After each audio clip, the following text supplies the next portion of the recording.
right, if you would this morning, open with me to 1 Peter chapter 2. We're going to read two verses, verses 11 and 12.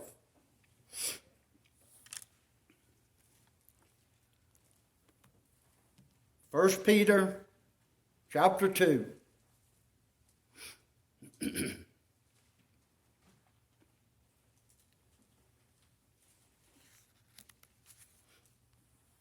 He begins in verse 11, says, "Dearly beloved, I beseech you as strangers and pilgrims, abstain from fleshly lust, which war against the soul, having your conversation honest among the Gentiles, that whereas they speak against you as evildoers, they may, by your good works, which they shall behold, glorify God in the day of visitation."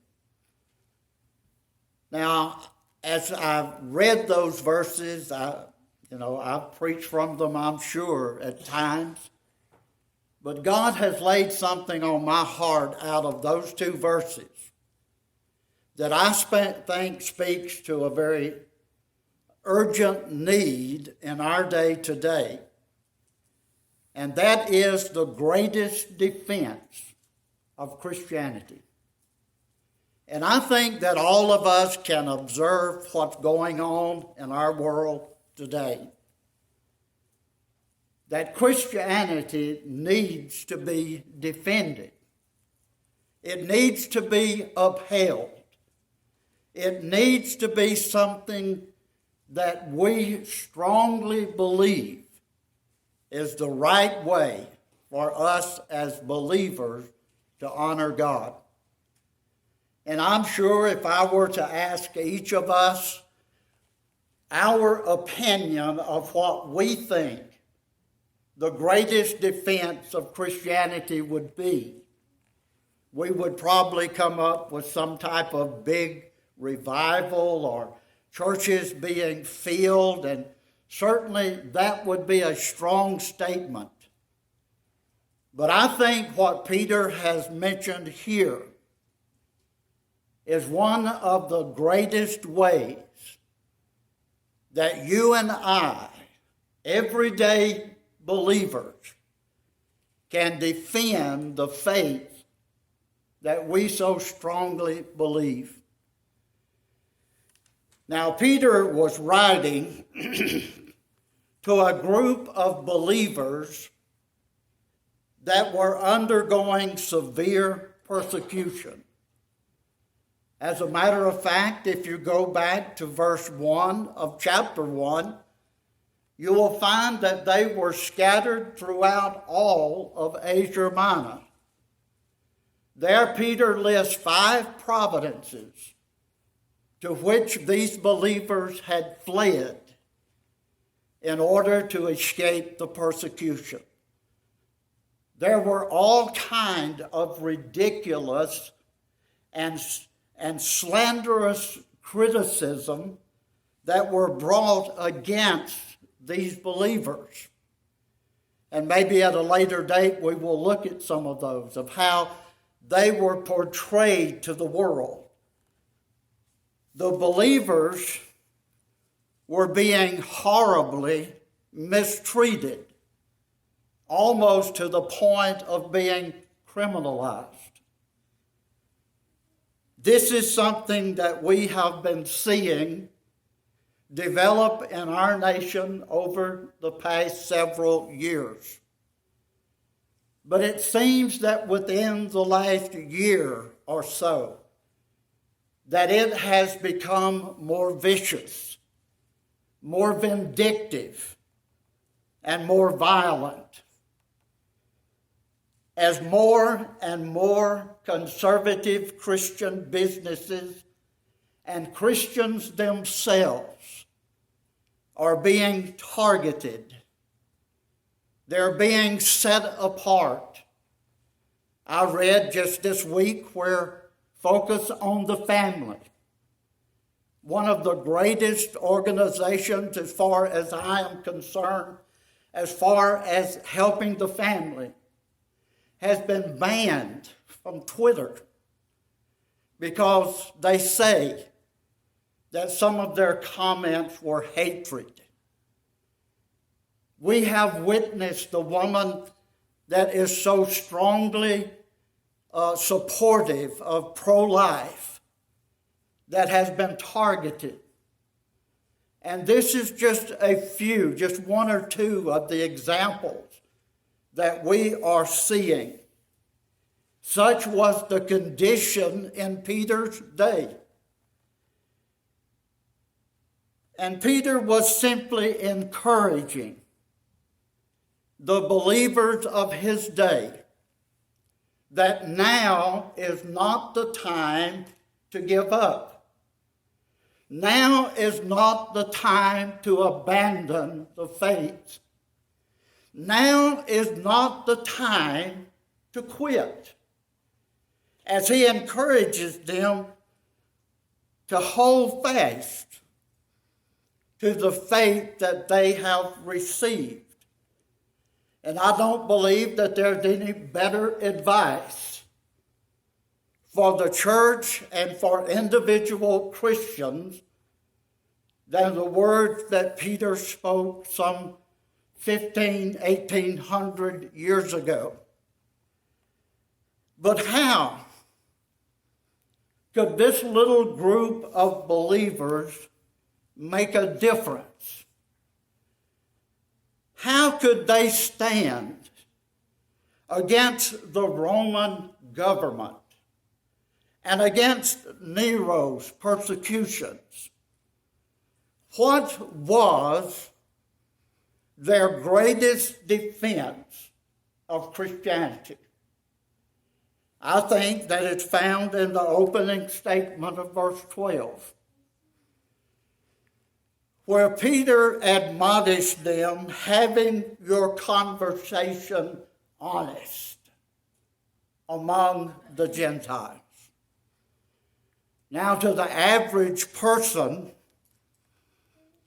that sounds like it means no more than Christians ought to speak the truth, and they should. There is never any justification for lying, for any reason or any purpose. But the Greek translation of the word conversation has nothing to do with what you say, but it has to do with how you live. The whole manner of living. And what Peter is saying is that the greatest defense of Christianity are the life that we live as Christians. That's the greatest defense. Peter reveals to us a timeless truth. Whether we agree with it or not, or whether we accept it or not. But every Christian is a living advertisement for Christianity. By the life that we live, we are going to either compel men to come, or you're going to push them away. Someone has once said the strongest missionary force in the world are the lives that we live. The greatest testimony to the gospel of Jesus Christ are the lives that we live. And there could be no greater truth. I do not believe that there could be a stronger defense of Christianity than seeing it lived out every day, in every situation, through every circumstance. as we live in a world that is rejecting everything that we believe. If we are going to proclaim Christ in the world in which we live, then it is imperative that we put the principles that Peter mentions in chapter 2, verse 11 and 12 into everyday practice. Here, Peter outlines in these two verses the greatest defense of Christianity. In four simple yet very profound statements, he tells us how this is done. The first one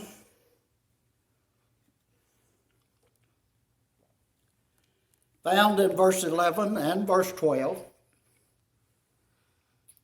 The first defense of Christianity is that we live exemplary lives. That's the whole point of what Peter is saying. As he mentioned, he called them, I beseech you, beloved, as strangers and pilgrims. And using those three statements, Peter identifies them and the life that they have received that sets them apart from the rest of their world. He calls them beloved because they are those who have experienced the love of God. As strangers and pilgrims, because they do not really belong in this world. We're just passing through. But we are to have an impact on those that we encounter and meet. For unbelievers, this world is a playground of passions and sensualities and pleasures. But for the believer, it is a battleground. It is a war zone of opposition, of persecution, of hatred. That is why Paul wrote so strongly in Ephesians chapter 6 about the war that we are engaged in as believers. And that is why he instructs the believers of his day to put on the whole armor of God, that you might be able to withstand the attacks of the devil. He said, because we war not against flesh and blood, but against principalities and powers, against the rulers of the darkness in this world, and against spiritual wickedness in high places. Well, in chapter 2, verses 11 and 12, Peter kindly outlines his own battle plan, his own strategy of how we as Christians can be and make a difference in the world in which we live. Now, there are several things that Peter mentions from chapter 2 to chapter 3. But we're going to simply look at two of those things that Peter associates with the battle that we are engaged in. He says, first of all, if you go back to verse 1 of chapter 2, that there are some things that we have to lay aside. If we are going to be effective, if we are going to live a life that makes a difference, if we, through the life that we live, are going to defend Christianity, Peter says, wherefore, laying aside all malice and all guile and hypocrisies and envies and all evil speaking. The writer of Hebrews in chapter 12, verse 1, makes a similar statement. He says, "Wherefore, seeing we are also compassed about with so great a cloud of witnesses, let us lay aside every weight and the sin that does so easily beset us or hinder us, and let us run with patience the race that is set before us." Now, Peter, when he mentions these 5 things mentioned in verse 1, he is not saying that these are things that we pick up as we travel through life, like bad habits, like smoking or drinking or cursing. These are habits that people pick up through life. What Peter is talking about here are things that we are born with. They are part of the old nature. They're part of the old sinful self that we were. And now Peter is simply saying, now that you have been born again, now that you are a Christian, if you're going to impact the world in which you live, there are some things that you have to lay aside.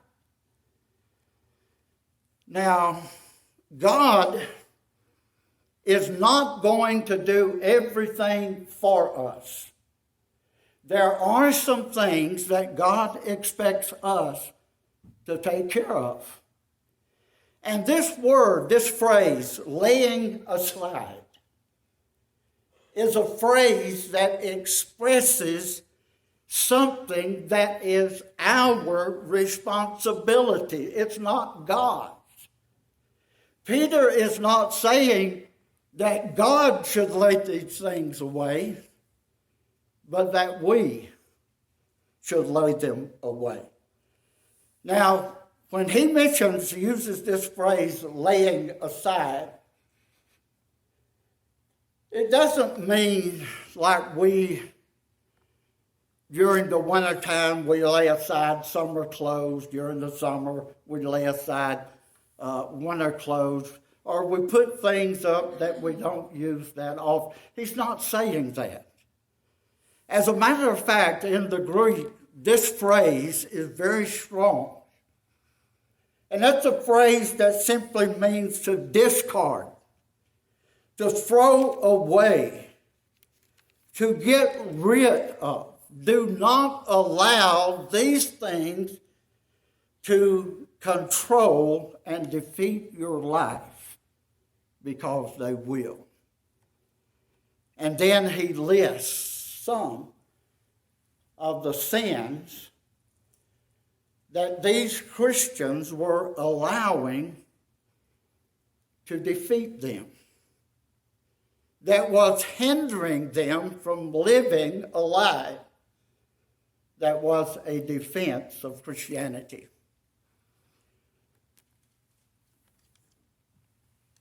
And I thought about these things and the fact that it's been almost 1,800 years since Peter wrote these words, and things really hadn't changed, have they? Because we as believers still allow these same things to defeat us and to destroy our witness in the world in which we live. He mentions, first of all malice. What is malice? Malice is the wishing on others ill will. It's an anger that has settled in. It's an unforgiving spirit. It's the carrying of bitterness toward others. Resentment, bitterness, unforgiving, and anger will empty your life and my life of anything that is useful and beneficial. It will eat away like a cancer from the inside out.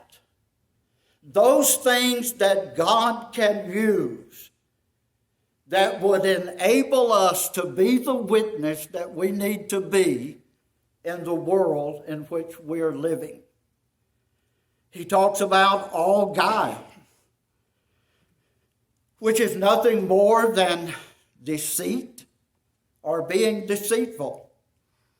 Now, the interesting thing I found out about this word in the Greek is that it is a word that has to do with bait or a snare. And it speaks of someone who baits or sets a trap for someone else to fall in. J.B. Lightfoot calls it that vicious nature, which is bent on doing harm to others. That deliberate attempt to cause someone to fail and then rejoice over it. Well, Christians don't do that, do they? They don't do that, do they? It was very real in Peter's day, and I'm so afraid that it's still very real today. And then he talks about hypocrisies. Now notice that it's in the plural. All kinds, all types, all manner of hypocrisy. The word basically means pretense. Conveys the idea of an actor who plays a part. A person who assumes a character or a conduct that is not theirs. And I can promise you through the years, I have seen some that I thought should have been nominated for an Oscar. They were that good. They were that convincing. They played their part real well. He talks about all envies, which again is in the plural, which talks about all kinds of envies. Envy cannot rejoice over the good of someone else. In other words, it is plain old green-eyed jealousy over the success or the good fortune of others. He talks about all evil speaking, which basically means to put someone down, to defame, to slander, to deliberately seek to embarrass or belittle another person through the words that we speak. Wow. In 2 Corinthians chapter 12, verse 20, and in Romans chapter 1, verse 30, this phrase is rendered backbiting. Very ugly word that goes behind someone's back in an effort to destroy them. There is no room for these things to have any part in the life of a child of God. The second thing found in verse 11 that Peter mentions is not only are there things which we must lay aside, there are things we must abstain from. Abstain from fleshly lust, which war against the soul. James, writing in chapter 4, verse 1 says, "From whence comes wars and fightings among you? Come they not even from your lust that war against your members?" Now, in the Greek, the word lust is not necessarily a bad word. It's a word that can mean good or bad. But when you put the word fleshly in front of it, it tells us the source of these desires are from the old sinful nature. This word abstain literally means to hold oneself back from. Here again, the responsibility is not placed upon God. The responsibility is placed upon the child of God, that we hold ourselves back from these things that war in our souls, that seeks to destroy our witness to the world and to the lost that we come in contact with.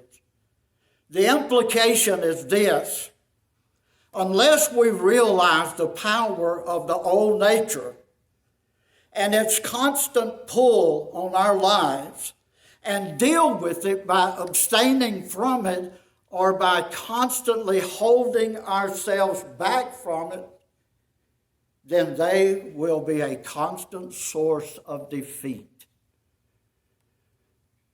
And there are a number of God's children that are defeated by the very things that Peter talks about here. And we wonder why we do not have an impact upon our world. We wonder why, when we try to share the gospel, that they shrug us off, they laugh at us. We wonder why it's held up as mockery and ridicule. Because what they see in the lives of God's children does not differ from what they see in their own lives. And Peter is simply making a statement, an emphatic statement. If you're going to make a difference, if you're going to have a defense of Christianity in your life, then this is what has got to happen. There are some things you've got to lay aside. There are some things that you've got to hold yourself back from. Do not allow these things to control and defeat you, because they most certainly will. The second thing Peter mentions in our defense of Christianity is that we must leave no room for slander. That whereas they speak against you as evildoers. Now, this is not saying that you will never be slandered. This is not saying that you will never be talked about. We know better, don't we? We know better. But what it is saying is this: do not open the door for them. Do not make it easy. Do not give them a reason. The most compelling defense against false accusation by unbelievers, and also sometimes by professing Christians, is unquestionable honesty of life and character. Having your conversation honest. Now, this word honest comes from a word that means goodness, that comes from the inside, that is there because of our relationship with God. It's not some phony masquerade that we see so much of in the world today. It is an honesty, a goodness that comes from within. We must live lives that make a difference in the world in which we live. Our biggest concern is that we seek to live a life that is above the approach or reproach of the world. In other words, do not allow their criticism to control your life. Live above it. You're going to be criticized when you share the gospel. When you take a stand against some of the moral issues of same-sex marriage, of abortion, of transgender that is running so rampant. When you take a stand, you are going to be targeted. You're going to have a bullseye placed on your back. But we should live above that and beyond that. The third thing Peter mentions in our defense of Christianity is that we must do good among the unbelievers. Verse 12, that they might, by your good works, which they shall behold, glorify God. Now, I like what one writer said about this. He said that when we see somebody in need, our first question to them should never be, can I see your Christian ID before I help you? Can I see your Christian ID? But rather, our response should be, how can I help? What can I do? And that's one thing I love about Fairview Baptist Church, that God has put people here with a heart that wants to minister. We do not put stipulations on people in order or before we are willing to minister to them. And I thank God for that.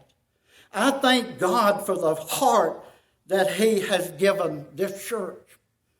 It may mean that we cross some well-guarded lines that have been established through the years, that are illustrated in the story of the Good Samaritan. We all know that in Luke chapter 10, where this man went down from Jerusalem to Jericho. He fell among thieves. He was stripped naked. He was wounded. He was robbed. There came by a priest and a Levi. They went over, looked at him, turned around, and went back the other way. And then here came a Samaritan, a half Jew and half Gentile, who was rejected by both sides of the aisle. And he was the one that helped him. He reached out and ministered. Sometimes it requires that we step across those lines that we, down through the years, have established. It may mean that we reach out to those that we feel the most uncomfortable with. As is illustrated in the story of the woman at the well in John chapter 4. Here was this woman. Jesus said she said she had 5 husbands. Jesus said, the one you're living with now is not your husband. She was so hated and so rejected by the people of her community, she had to go out in the heat of the day where nobody else was at the well in order to get a pitcher of water. And yet here was Jesus, who took the time to minister. Folks, this is what he's talking about. This is what we've got to do. And when those around us see how we minister and see the good works that we do, then it's like Jesus said in Matthew chapter 5. He said, let your light so shine before men that they may see your good works and glorify your Father which is in heaven. That's exactly what Peter's talking about. And this is exactly what needs to take place. There are people throughout our communities, throughout our county that are hurting. People that some will not give the time of day to. Some that will turn their back upon and walk away or flip them $1 or $2 and never take the time to talk with them and minister with them and share with them. Good works are not for the purpose of securing our salvation. Good works are for the purpose of showing our salvation. It is the evidence that we're saved. And a person that calls themselves a Christian and shuts themselves away from the world, I really put a big question mark about their relationship with God. Jesus said, you'll know a tree by the fruit that it bears. And the same thing is true about people. You will know them by the fruit and the life that they bear.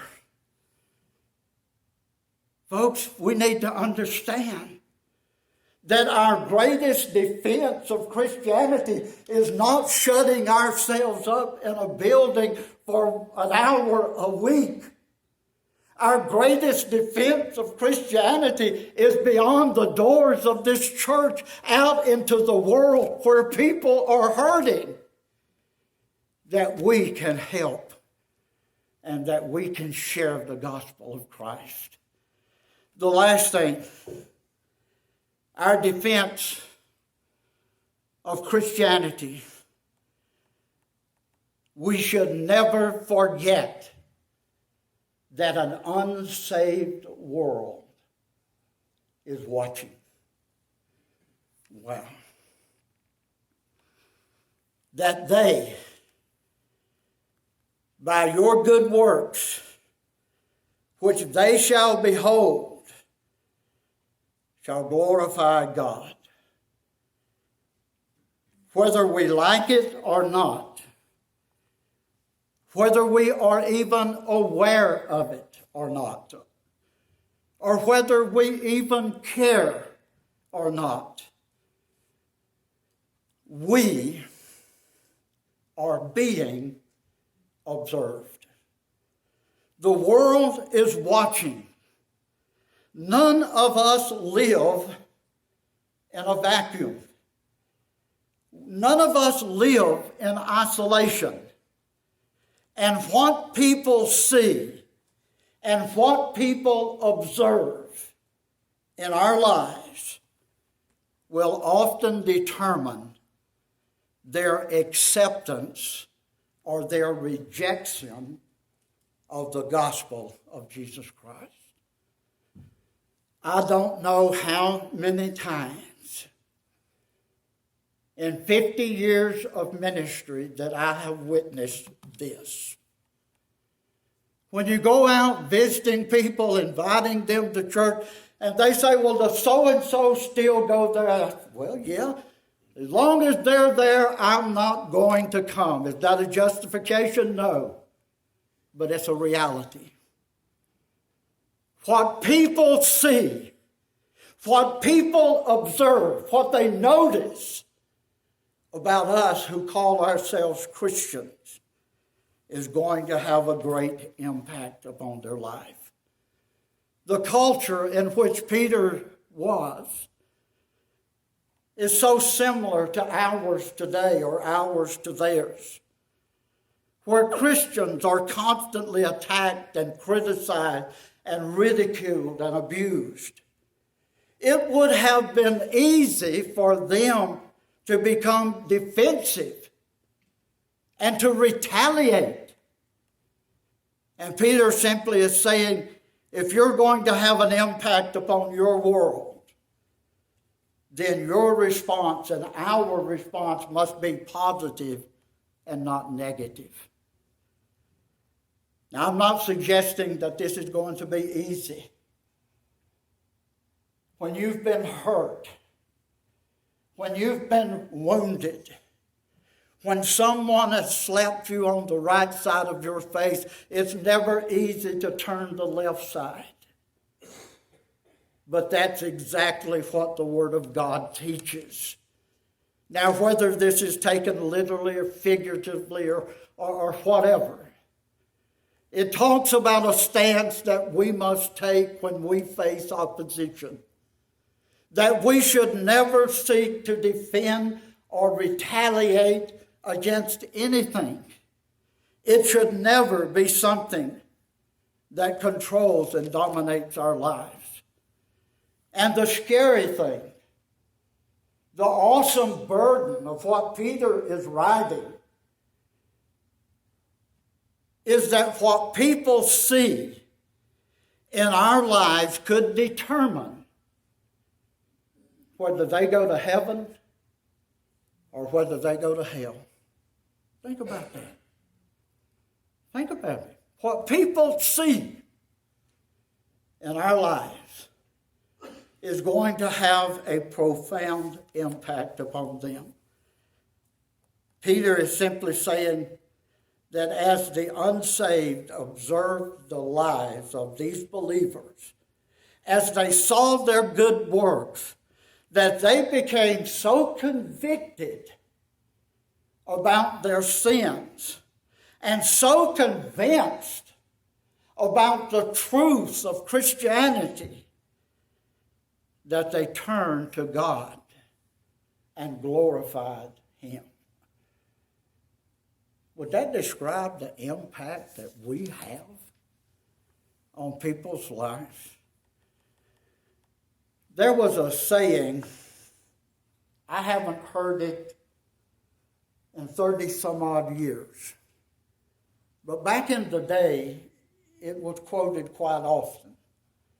And the statement simply said, if you were arrested for being a Christian, would there be enough evidence to convict you? Wow. If you were arrested for being a Christian, could they find enough evidence to bring any kind of charges? The greatest defense of Christianity is not if our lives are impacting others, but how are they impacting others? If your life, if my life, was the only gospel that some saw, what would it tell them? What could they glean from it that would make any difference in their life? The greatest defense of Christianity are the lives that we live every day. Our Father, as we bow in your presence this morning, God, we are so grateful for the words that Peter has given. And Father, they have challenged my life again. Not simply when I was preparing this message to look and evaluate my life as a witness, as an example, but it's done so again this morning.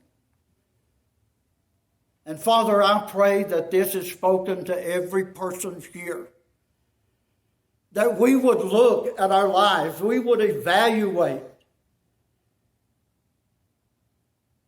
the impact that we're having. Are we making a difference?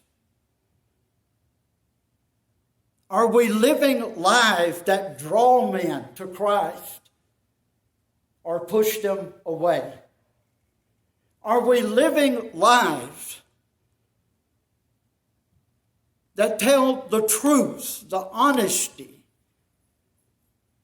of the gospel of Jesus Christ?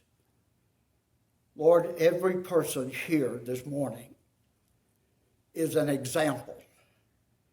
We are a living advertisement of Christianity. Is it a positive or a negative advertisement? Does it draw people to you or push people away? Does it make a difference?